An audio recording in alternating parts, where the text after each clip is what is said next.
नमस्कार, शुभ प्रभात, शुभ दिन, शुभ सन्ध्या, शुभ रात्रि।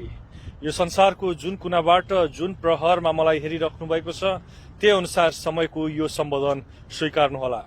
अक्टोबर 2 फ्राइडेको आफ्टरनुनको यो समयमा म बोलिरहेको छु। आज बाहिरको मौसमबाट अलिकति पुलकित भएर बाहिरबाट मैले यहाँहरूलाई सम्बोधन गरेको हो। अलिअलि हल्का थोरै चिसो हावा चलिरहेको छ। रुखका परिवर्तित पातहरू यहाँहरूले देख्न सक्नुहुन्छ। फल सिजन सुरु भएको छ। हुन त नेपालमा पनि शरदको चिसो हावा चल्न थालिसकेको होला। दशैं तिहारको चाडबाडको फिल हुने गरी पारिलो घाम लाग्न सुरु भइसकेको होला। कहिलेकाहीँ समयका यिनै परिवर्तित छटाहरूले तपाईँ हामीलाई पुलकित बनाउँछ। तिनै समयका छटाहरूमा हामी मोहित हुन्छौँ, मनमोहक बन्छ। त्यसकारण पनि कहिलेकाहीँ केही कुराहरू शेयर गर्न मन लाग्छ, साट्न मन लाग्छ। बाहिरै बसेर कुरा गरौँ जस्तो लागेको थियो, तर बाहिरको यो डिस्टर्बेन्स यहाँहरूले पनि फिल गरिराख्नु भएको होला। र म प्राय किन गाडीभित्रै बसेर कुरा गर्छु भन्नुको मेन कारण पनि यही हो, किनकि बाहिरको त्यो नोइज, यो डिस्टर्बेन्स फिल्स नहोस् भनेर। ठिक छ, आज पनि अब गाडीभित्रै बसेर कुरा गरौँ। आज अलिकति स्पेशल छ सधैँभन्दा, किनकि सधैँ म आफ्ना कुराहरू, आफ्नो कविता, आफ्नो रचना वाचन गर्ने गर्थेँ।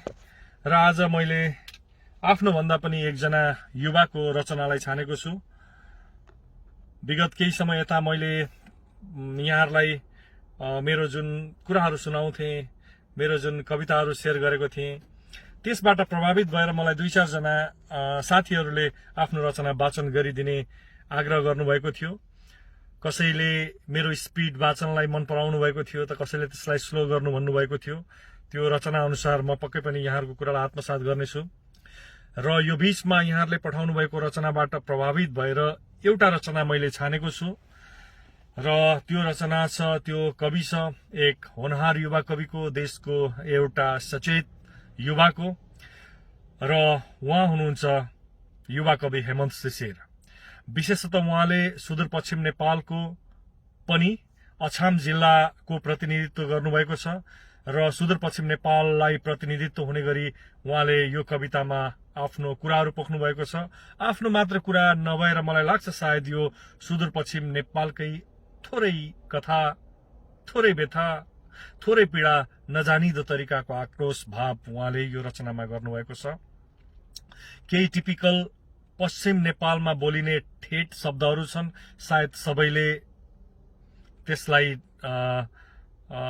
नबुझ्न सक्नुहुन्छ, केही अप्ठ्यारो होला, तर पक्कै पनि कविताको भाव, कविताको थिम यहाँहरूले बुझ्नुहुनेछ।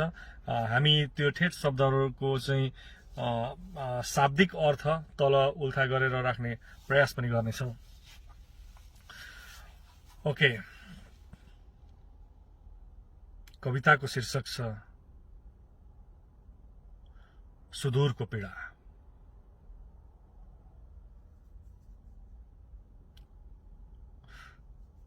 कविता यस प्रकार छ। छकालै सूर्यको पहिलो धर्को इजाको निधारमा ठोकिएपछि आँखा मिच्दै मिच्दै बिउजन्छ भासुको भिर। छकालै सूर्यको पहिलो धर्को इजाको निधारमा ठोकिएपछि आँखा मिच्दै मिच्दै बिउजन्छ भासुको भिर। छकालै आफ्ना मुन्टा गुन्टाउनी राखिकन केराकेटीको भविष्य खोज्न निक्लेपछि कुन्ता बदिनी। मुडा बजारमा मस्तै लामो हर्न बजाउँछ एक मालवाहक ट्रक।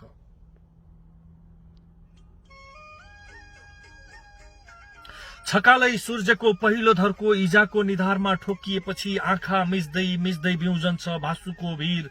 छकालै आफ्ना मुन्टा गुन्टाउनी राखिकन केराकेटीको भविष्य खोज्न निक्लेपछि कुन्ता बदिनी। मुडा बजारमा मस्तै लामो हर्न बजाउँछ एक मालवाहक ट्रक।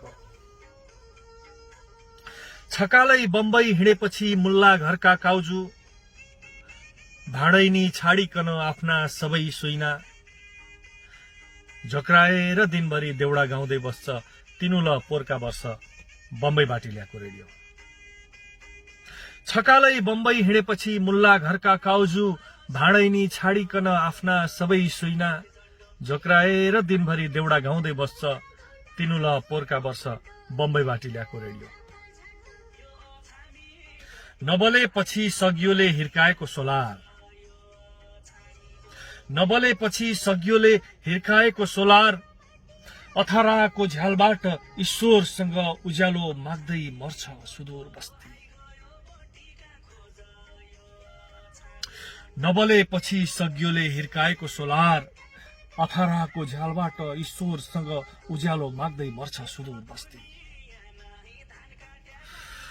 त्यसैले त यहाँ खेलिने देउडाको प्रत्येक पैतल पैतलमा छ आँसुको लय।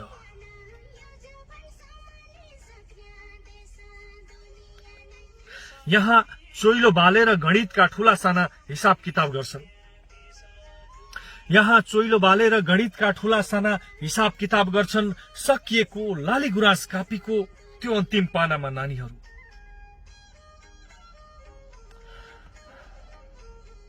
यहाँ चोइलो बालेर गणितका ठूला साना हिसाब किताब गर्छन् सकिएको लाली गुराँस कापीको त्यो अन्तिम पानामा नानीहरू। प्रिय काठमाडौँ, एक पटक सुदूर पुगी हेर त। देश भनेको मान्छेहरूको भीड मात्रै होइन, देश भनेको माटोको ढिस्को मात्रै होइन, देश भनेको जंगल मात्रै होइन, देश भनेको जंगल मात्रै कदापि हुन सक्दैन। धन्यवाद।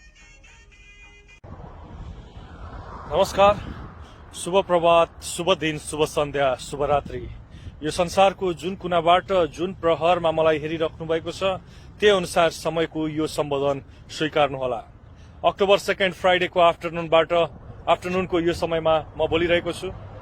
आज बाहिरको मौसमबाट अलिकति पुलकित भएर बाहिरबाट मैले यहाँहरूलाई सम्बोधन गरेको हो। अलिअलि हल्का थोरै चिसो हावा चलिरहेको छ। रुखका परिवर्तित पातहरू यहाँहरूले देख्न सक्नुहुन्छ। फल सिजन सुरु भएको छ। हुन त नेपालमा पनि शरदको चिसो हावा चल्न थालिसकेको होला। दशैं तिहारको चाडबाडको फिल हुने गरी पारिलो घाम लाग्न सुरु भइसकेको होला। कहिलेकाहीँ समयका यिनै परिवर्तित छटाहरूले तपाईँ हामीलाई पुलकित बनाउँछ। तिनै समयका छटाहरूमा हामी मोहित हुन्छौँ, मनमोहक बन्छ। त्यसकारण पनि कहिलेकाहीँ केही कुराहरू सेयर गर्न मन लाग्छ, साट्न मन लाग्छ। बाहिर बसेर कुरा गरौँ जस्तो लागेको थियो, तर बाहिरको यो डिस्टर्बेन्स यहाँहरूले पनि फिल गरिराख्नु भएको होला। र म प्राय किन गाडीभित्रै बसेर कुरा गर्छु भन्नुको मेन कारण पनि यही हो, किनकि बाहिरको त्यो नोइज, यो डिस्टर्बेन्स फिल्स नहोस् भनेर। ठिक छ, आज पनि अब गाडीभित्रै बसेर कुरा गरौँ। आज अलिकति स्पेशल छ सधैँभन्दा, किनकि सधैँ म आफ्ना कुराहरू, आफ्नो कविता, आफ्नो रचना वाचन गर्ने गर्थेँ र आज मैले आफ्नो भन्दा पनि एकजना युवाको रचनालाई छानेको छु। विगत केही समय यता मैले यहाँहरूलाई मेरो जुन कुराहरू सुनाउँथे, मेरो जुन कविताहरू सेयर गरेको थिएँ, त्यसबाट प्रभावित भएर मलाई 2-4 जना साथीहरूले आफ्नो रचना वाचन गरिदिने आग्रह गर्नुभएको थियो। कसैले मेरो स्पिड वाचनलाई मन पराउनु भएको थियो, त कसैले त्यसलाई स्लो गर्नु भन्नुभएको थियो। त्यो रचना अनुसार म पक्कै पनि यहाँहरूको कुरालाई आत्मसात गर्नेछु। र यो बीचमा यहाँहरूले पठाउनु भएको रचनाबाट प्रभावित भएर एउटा रचना मैले छानेको छु। र त्यो रचना छ, त्यो कवि छ एक होनहार युवा कविको, देशको एउटा सचेत युवाको, र उहाँ हुनुहुन्छ युवा कवि हेमन्त शिशिर।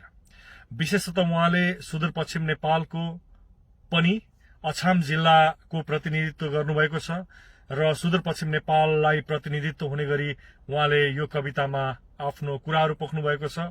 आफ्नो मात्र कुरा नभएर मलाई लाग्छ सायद यो सुदूरपश्चिम नेपालकै थोरै कथा, थोरै व्यथा, थोरै पीडा, नजानिदो तरिकाको आक्रोश भाव उहाँले यो रचनामा गर्नुभएको छ।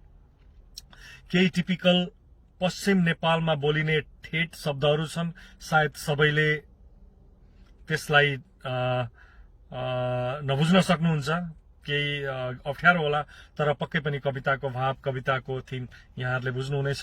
हामी त्यो ठेट शब्दहरूको चाहिँ शाब्दिक अर्थ तल उल्था गरेर राख्ने प्रयास पनि गर्नेछौँ।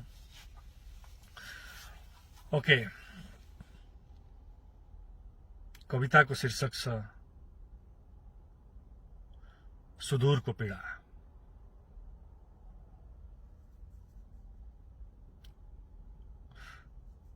कविता यस प्रकार छ।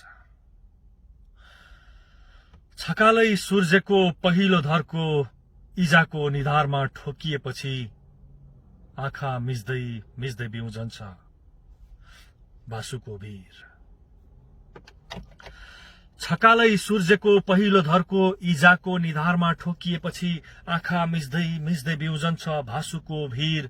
छकालै आफ्ना मुन्टा गुन्टाउनी राखिकन केराकेटीको भविष्य खोज्न निक्लेपछि कुन्ता बदिनी मुडा बजारमा मस्तै लामो हर्न बजाउँछ एक मालवाहक ट्रक।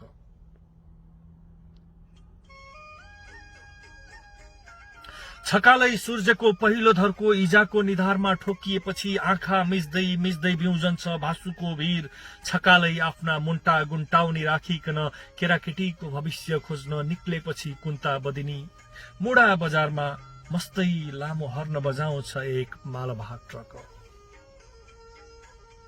छकालै बम्बई हिँडेपछि मुल्ला घरका काउजू भाँडैनी छाडिकन आफ्ना सबै सुइना झोक्राएर दिनभरि देउडा गाउँदै बस्छ तिनुल पोरका वर्ष बम्बईबाट ल्याएको रेडियो। छकालै बम्बई हिँडेपछि मुल्ला घरका काउजू भाँडैनी छाडिकन आफ्ना सबै सुइना झोक्राएर दिनभरि देउडा गाउँदै बस्छ तिनुल पोरका वर्ष बम्बईबाट ल्याएको रेडियो। नबलेपछि सगियोले हिर्काएको सोलार,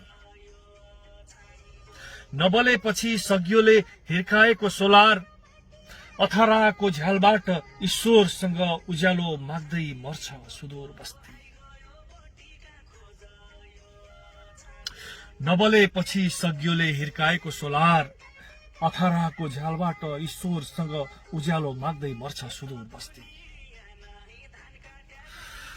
त्यसैले त यहाँ खेलिने देउडाको प्रत्येक पैतल पैतलमा छ आँसुको लय।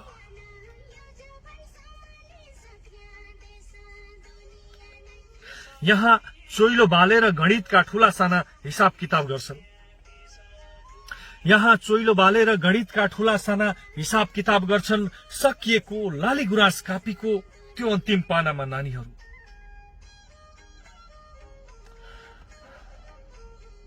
यहाँ चोइलो बालेर गणितका ठूला साना हिसाब किताब गर्छन् सकिएको लाली गुराँस कापीको त्यो अन्तिम पानामा नानीहरू। प्रिय काठमाडौँ, एक पटक सुदूर पुगी हेर त। देश भनेको मान्छेहरूको भीड मात्रै होइन, देश भनेको माटोको ढिस्को मात्रै होइन, देश भनेको जंगल मात्रै होइन, देश भनेको जंगल मात्रै कदापि हुन सक्दैन। धन्यवाद।